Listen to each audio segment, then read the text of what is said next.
আমরা চাই এই বর্তমান সরকারকে সুযোগ দেওয়ার জন্য এখনো সময় আছে।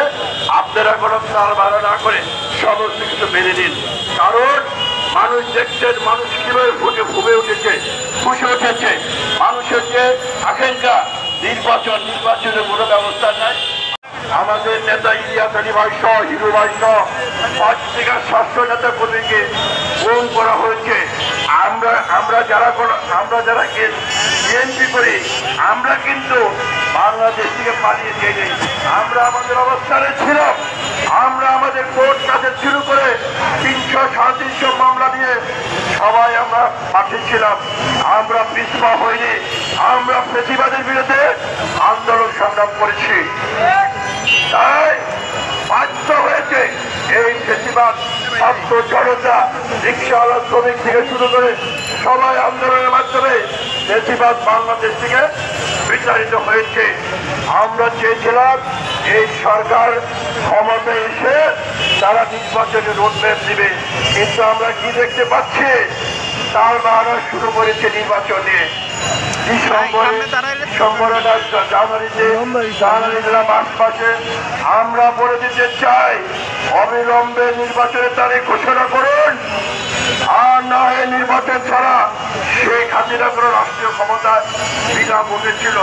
শেখ হাসিনা পরিণতি কি হয়েছে দেখছেন না? দেখেন নাই পালিয়ে গিয়েছে তার দোসররা।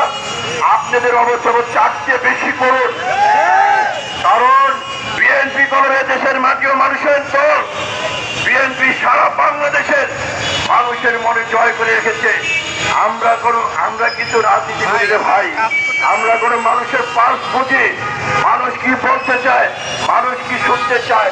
আজকে আমরা যখন এলাকায় যাই, বিভিন্ন ইউনিয়ন পর্যায়ে মানুষ জিজ্ঞেস করে, হাই নির্বাচন কি আদৌ হবে না হবে না।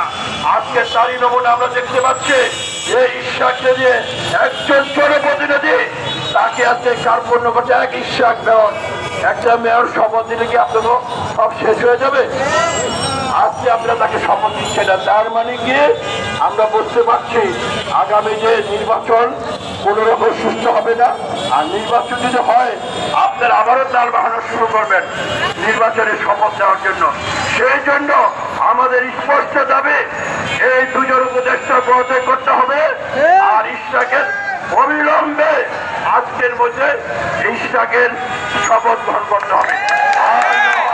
ঢাকা শহর থেকে সারা বাংলাদেশে, এই আজকে তো সব থেকে দেখেছেন ঢাকা বিশ্ববিদ্যালয়, ওইখানে ছাত্রদের আমরা সমস্ত নেতাকর্মীরা আছে।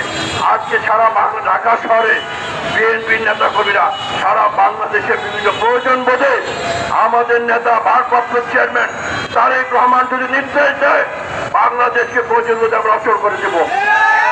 আমরা আমাদের দাবি অবশ্যই সেটা মেনতে হবে। আমাদের ন্যায্য দাবি নির্বাচন রোডম্যাপ দাখিল করে ইশরাকে শপথ দিন। আর না হয় এর যে পরিণতি হবে, এই পরিণতির জন্য ইউনিট সরকারি দায়ী থাকবে। তাই বন্ধুরা, আপনারা আমাদের আন্দোলন সংগ্রাম শান্তিপূর্ণ, আমরা শান্তিপূর্ণভাবে আমাদের অবস্থার কর্মসূচি পালন করব।